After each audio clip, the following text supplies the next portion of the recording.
మహారాష్ట్ర రాజకీయాల్లో కొత్త అధ్యాయం ప్రారంభమైంది. 2005లో విడిపోయిన ఠాక్రే సోదరులు 20 ఏళ్ల తర్వాత మళ్లీ చేతులు కలిపారు. బృహన్ ముంబై మున్సిపల్ కార్పొరేషన్ ఎన్నికల్లో కలిసి పోటీ చేయనున్నట్లు శివసేన యూబీటీ చీఫ్ ఉద్ధవ్ ఠాక్రే, మహారాష్ట్ర నవనిర్మాణ్ సేన అధినేత రాజ్ ఠాక్రే ప్రకటించారు.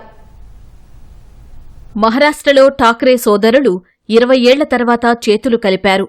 శివసేన అధినేత బాలాసాహెబ్ ఠాక్రే ఉన్నప్పుడే 2005లో ఆ పార్టీని వీడిన రాజ్ ఠాక్రే ఇప్పుడు మరోసారి ఉద్ధవ్ ఠాక్రేతో జట్టు కట్టారు.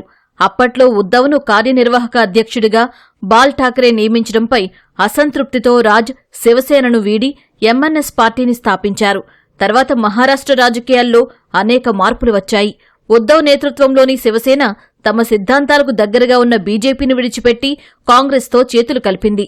తర్వాత మహారాష్ట్రలో బీజేపీ బలోపేతం కావడం, శివసేనను ఏక్నాథ్ సిందే 2 వర్గాలుగా చేల్చడం వంటి కీలక పరిణామాలు చోటు చేసుకున్నాయి.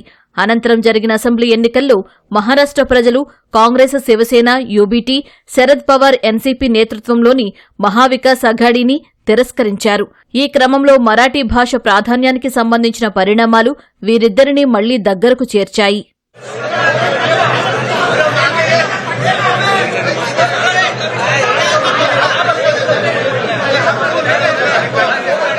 ముంబై మున్సిపల్ కార్పొరేషన్ ఆర్థికంగా దేశంలోనే అతిపెద్దది.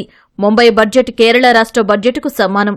ముంబై మున్సిపల్ కార్పొరేషన్పై నియంత్రణ సాధించడం అత్యంత కీలకంగా మారడంతో ఉద్ధవ్ రాజ్ జట్టు కట్టారు.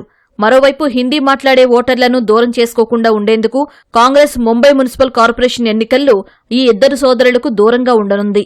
ఈ ఎన్నికలు ఠాక్రే బ్రాండ్ పేరుకు ముంబై ఓటర్లు ఎంత ప్రాధాన్యమిస్తారో తెలియజేస్తాయి. అందుకే యావత్ దేశం దృష్టి ముంబై మున్సిపల్ కార్పొరేషన్ ఎన్నికలపై కేంద్రీకృతమై ఉంది.